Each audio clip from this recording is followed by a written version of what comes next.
are these people? This story is kind of a continuation of a story that we reported on last year around this time. So this judge, this is Ugandan judge Julia Sepentinde.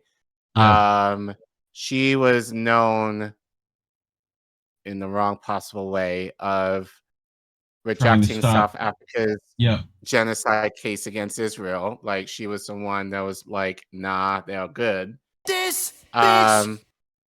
So, you know, I figured that we were going to talk about her at some point again, and sure enough, we are. Well, like, she's now a year later. Gotten She's now the ICJ president. Right, they upgraded her. Right. So...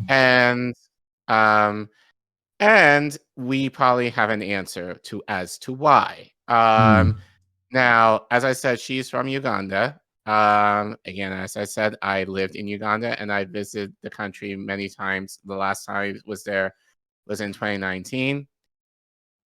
I should have made this connection a lot sooner, given my experience there, and especially within, you know, the Christian missionary, which is all over Uganda industry there, and Nigeria, and you know, and yeah. But shout out to Max Blumenthal from the Grayzone, who made this connection for me. And this story actually, not in a lot of ways, is personal to me because, and we'll get into it, but I have a lot of familiarity with one organization in particular that he is going to mention. So he reports new ICJ president, a Christian Zionist influenced by end times theology. So, Reef, for those at home that may not know, because I know you've said it before, can you define what the end times in terms of the Bible is? Well, there's a couple of things about angels holding 12 candles and coming down, and, you know, rapture and lots of fun stuff that, you know, like essentially war between heaven and earth, and I don't know what. We're all in Revelations, right? This is all. Yes. So, but one of it includes that the Jews need to own Israel. That's in the book, yes? Like, I don't know if it's specifically in the book, but I think that's part of it. And there's like, you know, the devil on earth is like making sure that war and pestilence is a big problem. We've got what? The 4 horsemen of the apocalypse comes in. Yeah. Right? I forget the 4. War. Plague. Well, basically it's the apocalypse, just the apocalypse in preparation for Jesus's return. Basically. Which would then rapture starts, all the good Christians go up to the good place. All the bad ones go to the bad place. Lots of clothes on the ground, sort of thing. Right. You know? So... Right. So that's... But it's definitely influenced a ton of like the super fundamentalists, like evangelicals, you know? Yes. So how does this connect to this judge, who is now the ICJ president? Max will report.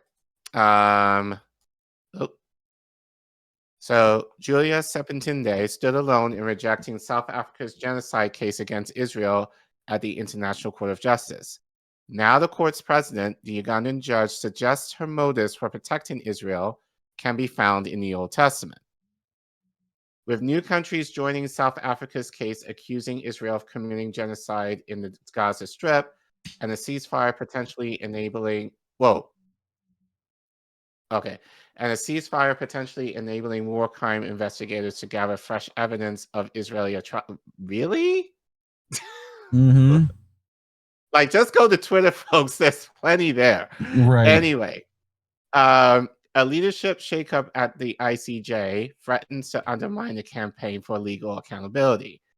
The ICJ's president, Nawaf Salam, resigned on January 14th to become Prime Minister of Lebanon and was succeeded by Justice Julia Sepentinde of Uganda. Many observers were stunned when Sepentinde voted no on all resolutions introduced by South Africa in January 2024, placing herself in opposition to all ICJ judges, including her Israeli colleague, Aaron Barak.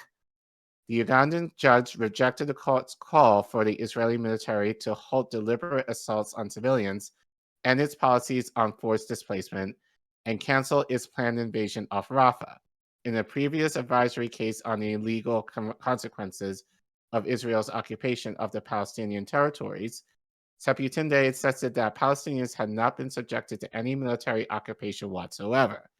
In fact, she concluded that Israel may have the right to maintain a permanent presence in the West Bank and the whole of Jerusalem on the basis of purely biblical claims. Mm-hmm. Sebutende's opinion opened with a lengthy history of the Israel-Palestine conflict that blended well-worn Zionist propaganda with the Old Testament. In rejecting her colleague's ruling declaring Israel's military occupation of the West Bank and East Jerusalem illegal, she resorted on accounts of the Jewish presence in the biblical land of Israel, omitting any mention of UN resolutions or international law. There is substantial evidence that Jewish people lived in the region of ancient Israel between 1000 and 586 BCE.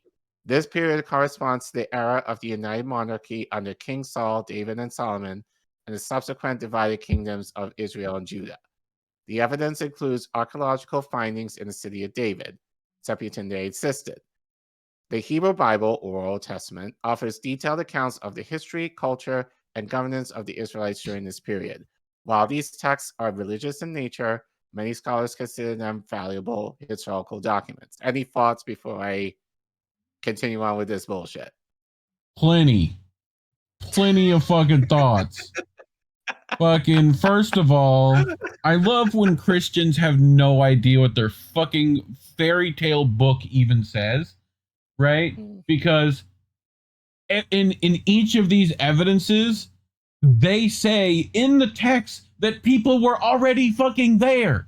They say it in the texts. And then on top of that, can we please stop using the Bible as historical fact? Can we please stop using that shit? Because I hate to tell you, I'm sorry if it, hurts some fifis for people. We don't even know if Jesus was real.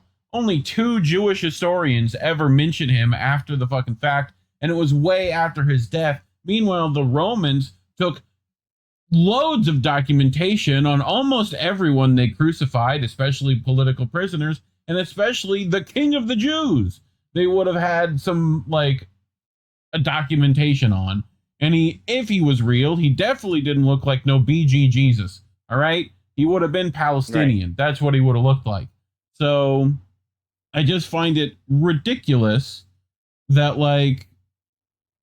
this is what they base it on.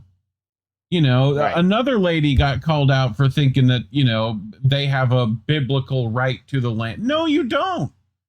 And I'm not going to let you use Harry Potter to take an entire people's country and perform a genocide. I'm sorry. I wish we could do without the religions entirely and we'd be much better off. But that's just me.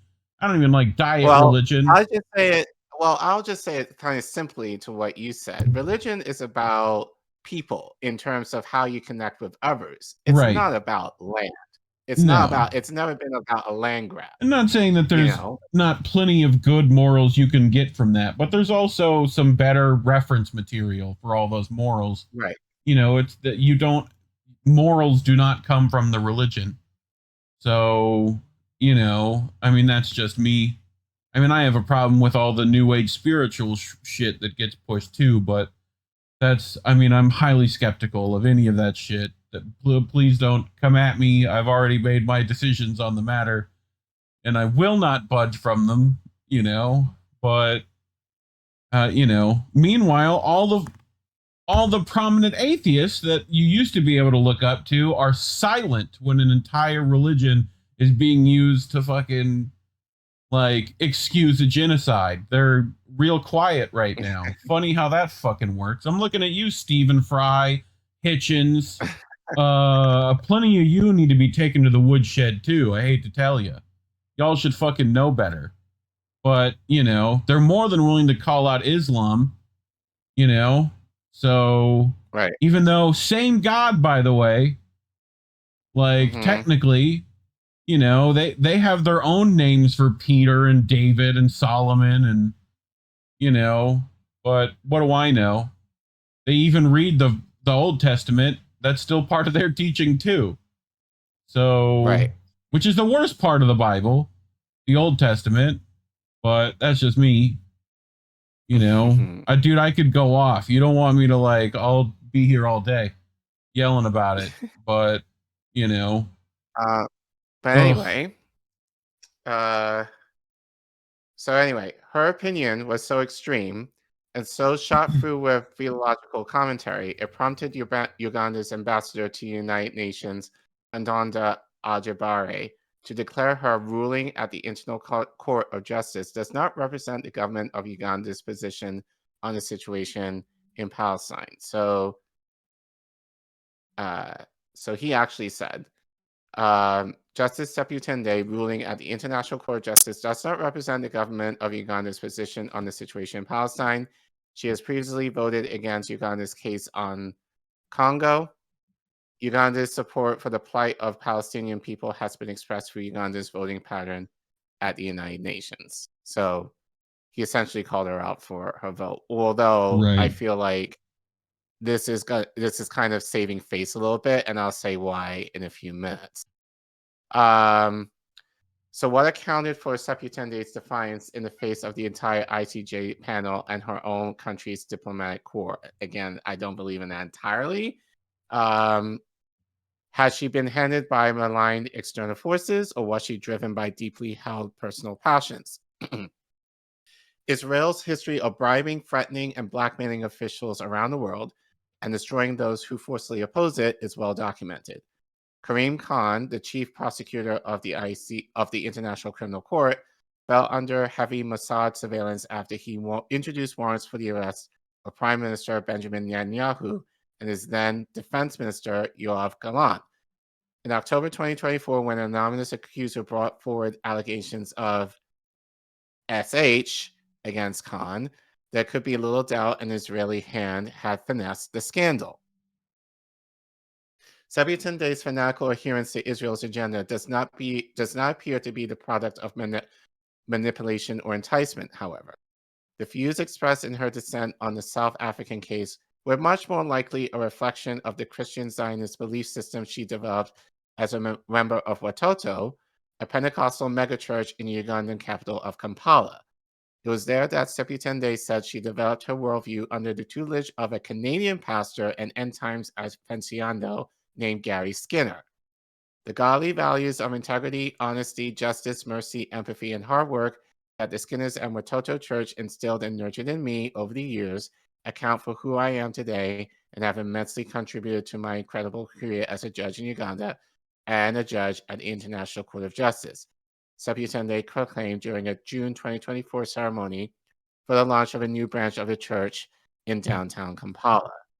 So you can scroll out a little bit because I want to say something about this. Yes. I visited Watoto when I lived there. So to give you guys some context, as I said, I volunteered at an orphanage, essentially.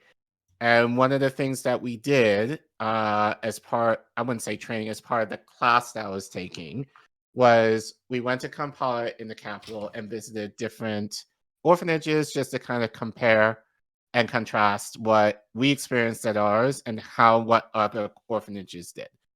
And one of them was Watoto. I was only there for maybe like a couple of hours at most, but I also am familiar with them because they do tours in the US. So essentially, they'll bring kids from their ministry to perform like songs and dance or whatever to different churches and organizations, in the country, and in an effort to raise money, for the church / the ministry. Right. And back then, yes. So back then, while I thought it was, I don't know, I thought it was a kind of I didn't say it was a good thing. I thought it was okay. I will admit, even then, I had mixed thoughts because a lot of these kids were going to Walt Disney World. They took helicopter flights, to various places. So to me, it just felt like they were taking these kids from Uganda who were orphaned and giving them a perspective of America that isn't true for most of us. So I felt like in a lot of ways they were kind of being not raised, but kind of being immersed in a classist environment here, which is not typical of most of us here. But more importantly, because they're young and kids, and especially given usually these are white missionaries who are taking them this, they will kind of have not brainwash, but they'll have a very skewed view of what America is like.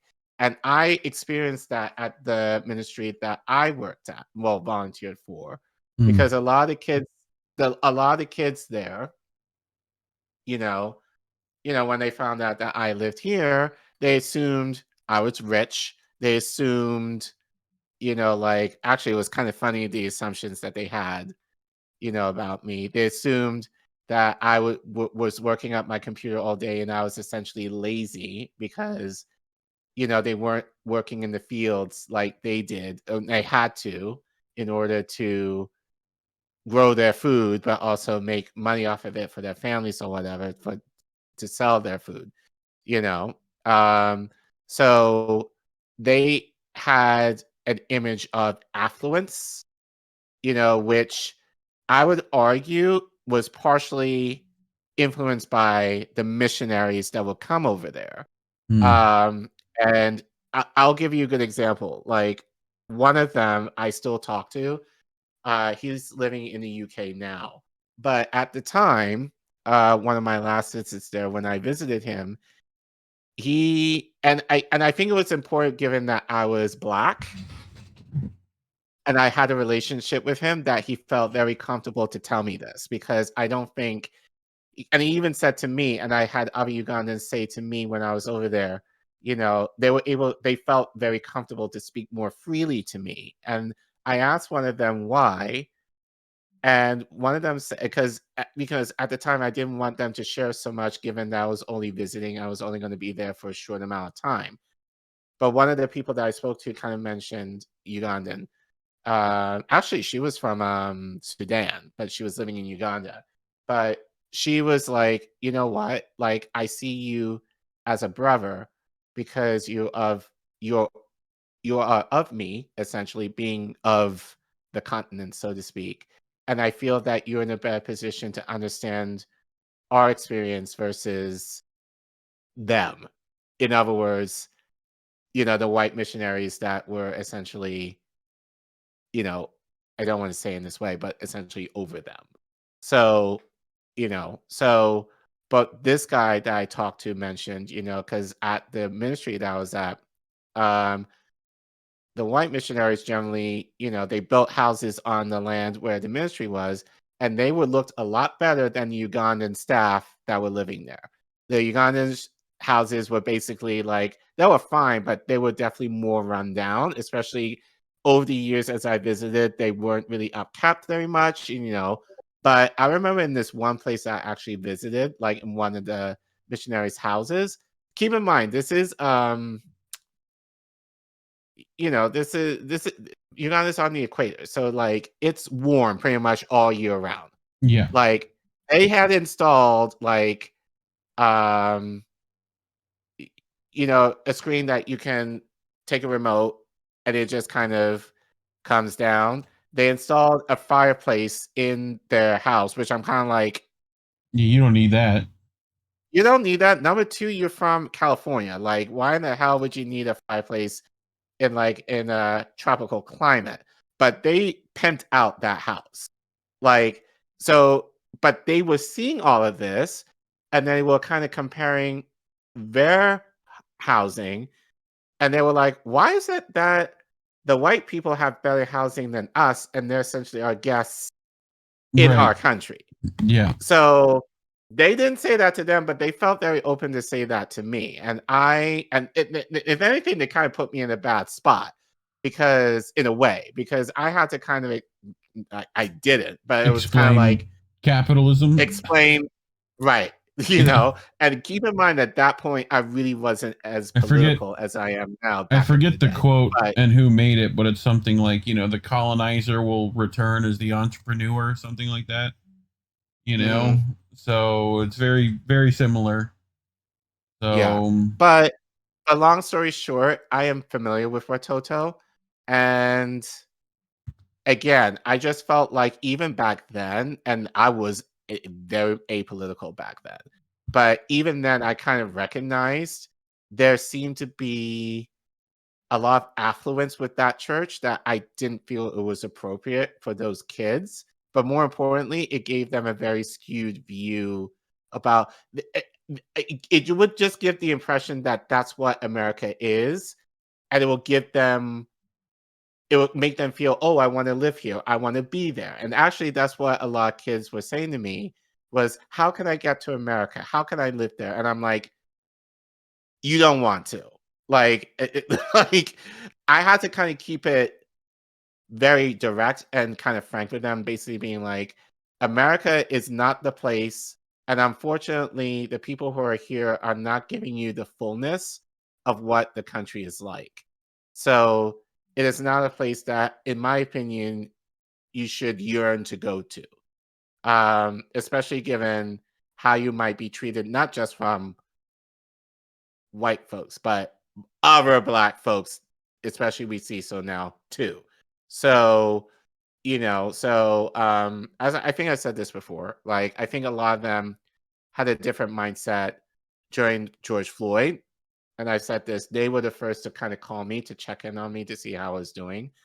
But that long aside, you know, I haven't had great feelings about this church from the jump, you know, and Max was just kind of confirming. And I'm just saying, as a person who has visited and has connected with the organization in different ways since being here, I can kind of confirm a lot of what he's saying here. So it makes complete sense that this judge, who is a Christian, going to this church in Watoto, has been kind of groomed in a way to kind of think the way that she is, that would influence her position on Israel. So it makes a lot of sense to me that that's what happened with her.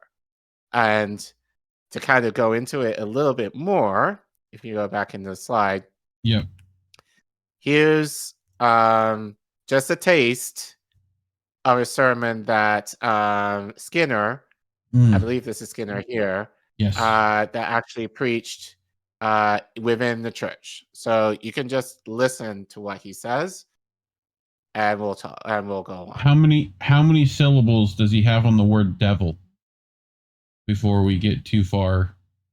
I don't think he mentions the devil in this clip, at least in this clip. So, but I hope we're adding more syllables to words than we need. Oh, I can't hear it. Neither can they hear.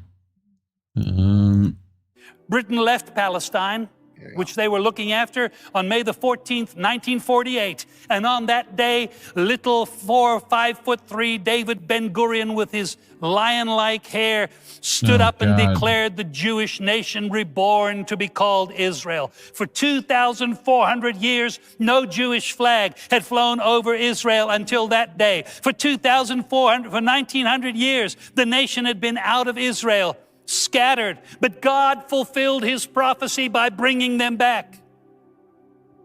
The greatest sign of the any moment return of Jesus. What is the land in the north? Moscow is exactly due north of Jerusalem. This is Bible prophecy about the times that we are living in, our generation.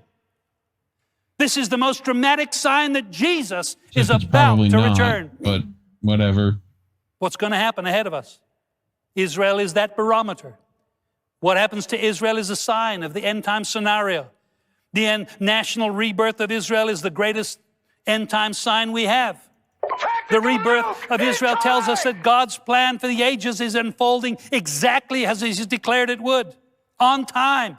The next event is Jesus is coming back.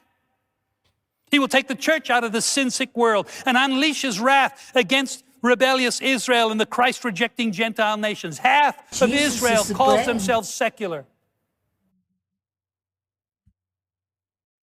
Yeah, this is from their church. Oh, Jesus Christ. Yeah, so honestly, I'll be very frank. I'm kind of embarrassed that I was involved in these circles for so many years. But at least even then, I kind of recognized there was something up. I couldn't quite clarify it at that time. And now, especially doing a lot more political stuff, I'm more aware of this now. But we've talked about this, you know, like as far as Christian Zionists, they're more dangerous than Jewish Zionists because you don't hear a Jewish Zionist necessarily evangelizing throughout the world, you know, spreading Judaism in the same way that we see a lot of Christians doing this, and especially in Africa. And, you know, a lot of their teaching is fundamental. It's not based on history, at least for me. Like, I was very fortunate, even when I went to Catholic school, that even when I was reading the Bible back then, you know, I was using it in comparison to what was going on in history at the time. So I had a little bit more nuanced view of the Bible even back then. But more often, like, a lot of these evangelists do not often have that education. So they just take the Bible at its words value and just go over there and just promote that, unfortunately. And not just its words value, their words value. Like, it's all, this is my problem with, like, a lot of spiritualism and it's all subjective, lofty terms that you can use to mean whatever you want. And you can use it to judge people, usually, for whatever you want. Like, you know, so... But like, I'm all for people believing whatever they want to, but to me, it's, like, detrimental a lot of times. Like, and gets in the way of actual, real, factual, concrete things, you know? Like, and they get every historical aspect of this wrong. Like, it's just not great. And then they ignore all the teachings that would, like, counteract what they're talking about. You know? So... The other thing that makes this very dangerous, especially in African culture in general, is in Uganda, there is a heavy emphasis on respect in terms of, you know, elders. Like, for me going over there, I'm considered an elder. So definitely, like, although I had a problem with that in certain aspects, only because, not to say they shouldn't respect me, but it's like, it was the idea that I was the end all. All the knowledge was on me, which is kind of like, no, I don't want that kind of responsibility. Like, I'm coming in to learn from you. So, you know, so that was kind of the stance that I always took, even with, like, the kids that I work with. I always wanted to see myself as a peer, like they call me uncle. And, like, that was just simply a term of respect for them. So, like, but it also kind of elevated me almost like as father, which in a way I understand, but at the same time was like, I want to be considered more of a peer, that you're able to talk to me in a way that wasn't as formal, so to speak, and the way that you think and the way that you work around me. I didn't want you to, because there's this idea like, if you're older, then you knew everything. You don't answer back. You just take it for everything what that person says as face value. And that was the kind of danger that I saw, especially in the church, of where, especially where, like, a white missionary or evangelist will come in and preach the word of God, especially given themselves as a teacher role.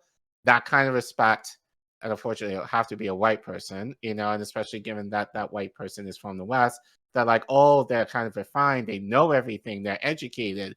So we have to listen to them. And so, unfortunately, that's the kind of situation, unfortunately, that they're able to spew. Well, it's especially when you talk about the Catholic Church has used that, like, expert power-based nonsense for plenty of years to do terrible things as missionaries. Right. But So it's almost kind of weaponization of the values that Africans, in this case Ugandans, have towards, and I think also like the idea, especially if you're coming from abroad, because many of them understand that you're coming a long way, and the idea that you that country at all is like it's a treat for them. So they want to give you like the utmost respect in that, for visiting their home.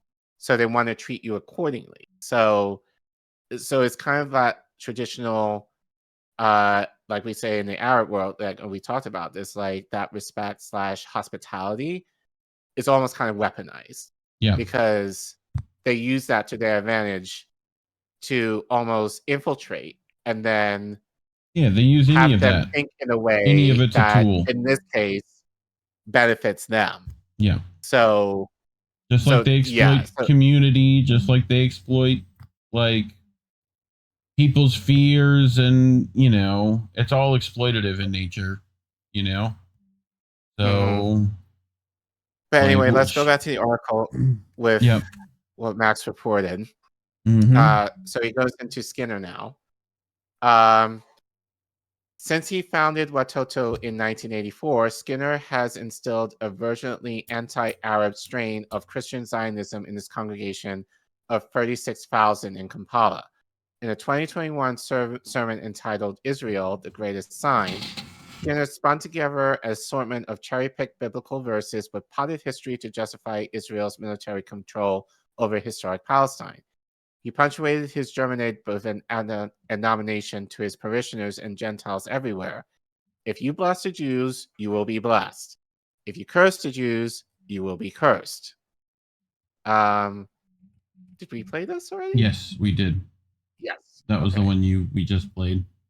That apparently file didn't work. I assume it was that Twitter video you put in. Yeah. Yeah.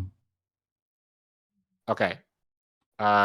In his sermon, Skinner also boasted of Watoto's donations to an array of evangelical charities inside Israel through the church's Firm Israel initiative, including some that promote religious conversion. We as a church give a lot of money every year to support God's work in Israel, he stated, beaming with pride, because we know that God has a plan for the nation, and it's the greatest sign of his return. Skinner's eschatological view of history clearly informs Seputende's dissent against the ICJ's ruling on South Africa's genocide case against Israel. Though Uganda's foreign ministry condemned her radical opinion, powerful evangelical figures inside the country with close ties to the presidency held her as a heroine. So this is why, going back before, why I felt like a lot of it was kind of a cover for what they really think. And Max pulled up, if you scroll up, just to read the name, because it's kind of small.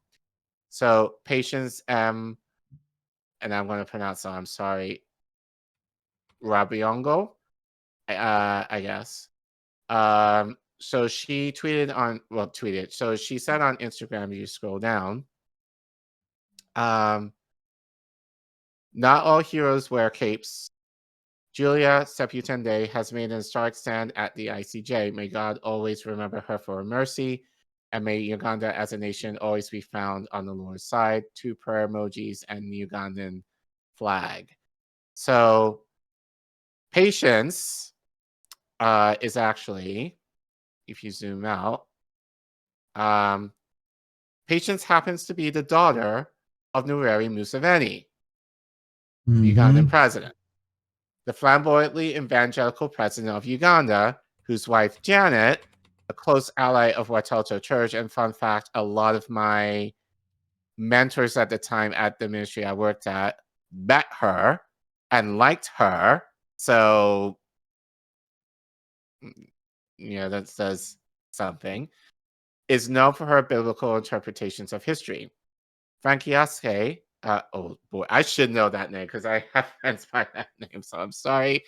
A Ugandan constitutional scholar argued that the endorsement of Seputende's ICJ dissent by Museveni's daughter demonstrates the judge's opinion was almost certainly informed by the terms of Genesis 12, verses 1 through 3, the first interpreted by Christian Zionists to mean that anyone who blesses the Jews will be blessed, and was therefore wholeheartedly sanctioned by the Ugandan Pentecostal movement, and I would probably also argue by the Ugandan government.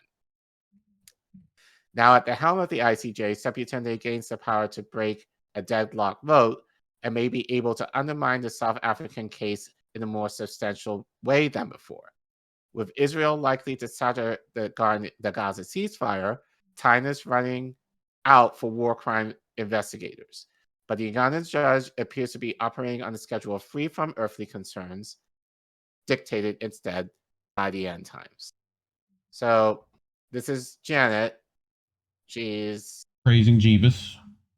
Yeah, she's the first lady in Uganda. So she tweeted, I think she tweeted this in June. I'm delighted to have joined Watoto Church to celebrate 40 years of service to Lord Jesus Christ and the nation of Uganda. I extend my sincere gratitude to Pastors Gary and Marilyn Skinner for stewarding God's work in our nation with grace and excellence. Similarly, I congratulate Pastor Julius and Vernina Riontinio for their leadership and thank retired Archbishop Henry Luke Orumbi for his powerful message and exemplary leadership to the church and nation.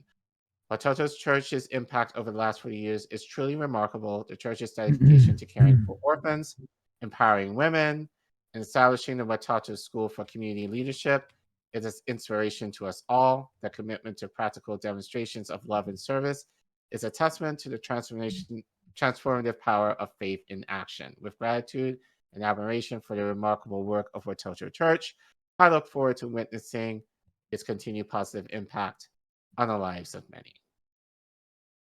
So, unfortunately, I think it's only going to get worse for the ICJ now. In this case, given Seputende's role as president, and obviously having, I would argue, the government's back in promoting Israel and their genocide in Gaza and soon to be, West Bank. So, any final thoughts before we close on this segment? No, I mean, it just sounds like more exploitative stuff over there. I mean, it's, been that way for a minute, especially with the Catholic Church in that region. It's one of the ways we control our colonies, and there's plenty of studies, especially from people in the area, talking about, the white man's religion. So, and especially in Uganda, I mean, we've talked about their anti-LGBT stuff and their, which there's again lots is of influenced heavily by the church. Yes, and they have radio stations and influence, and prosperity pastors and all that stuff there. It's not great. It's right. not But the again, this is Sermon why on the we Mount say, churches that and we talked about sometimes this. pop up.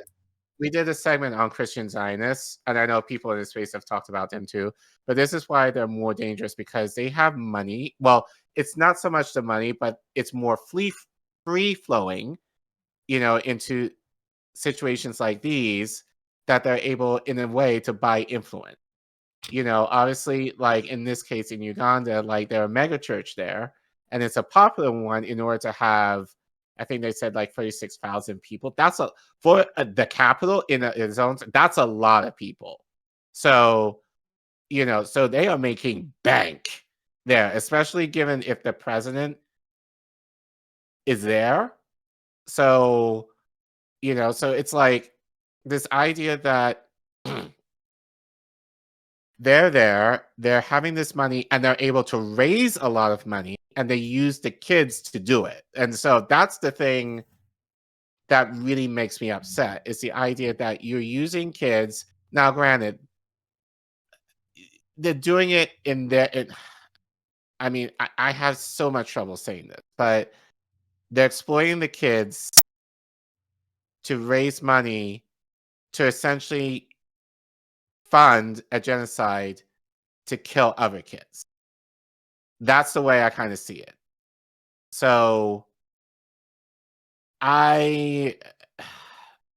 it's so hard because, again, I used to do stuff like this, and initially I didn't think anything of it. Like, I thought, oh, they're doing good work and all this kind of stuff.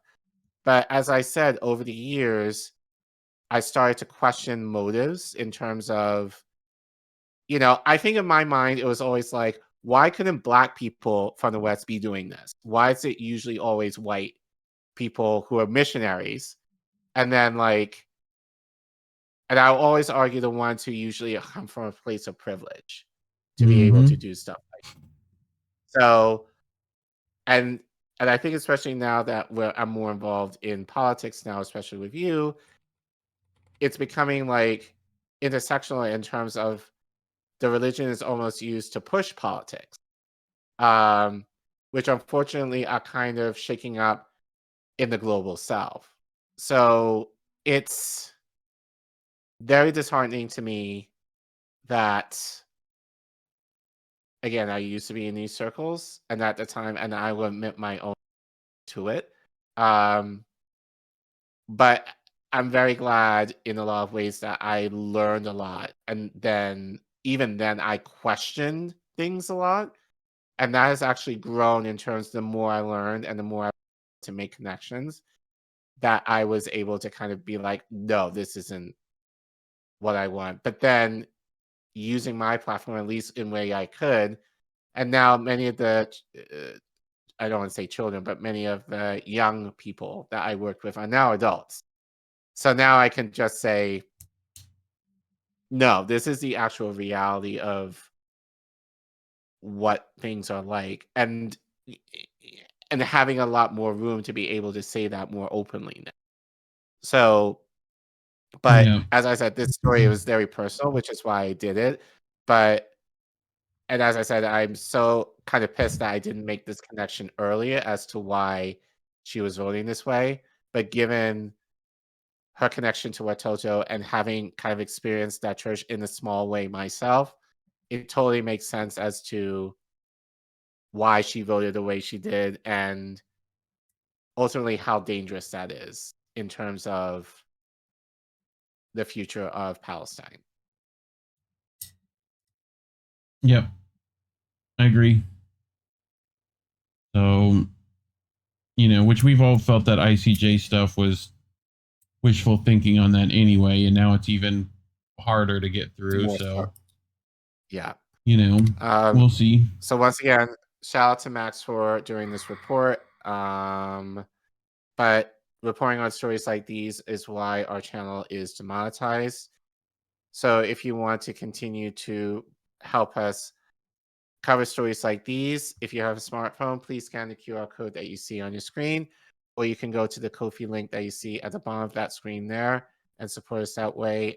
Even as donations as low as $1 will be very helpful for us in terms of, as we said, we're trying to raise money for some of our colleagues, like Angel in the chat, trying to get him new equipment so he's able to, increase his content and make it a lot more reliable. So if you're able to help us with that, we will appreciate it. But of course, we know that money is tight. So the free way that you can support us is liking and subscribing to our channel on content. And please share our content to fight the suppression on YouTube. And make sure you leave a comment. So what do you think of this story regarding Seputende and her connection to this church, which will influence how she votes and views Palestine? Yeah, we're very interested to see what you guys think in terms of that. How a lot of her votes is theologically motivated and not necessarily on justice. And help us get to 3K. We weren't getting there very slowly. We're hoping to hit that number at some point this year. And thanks for watching.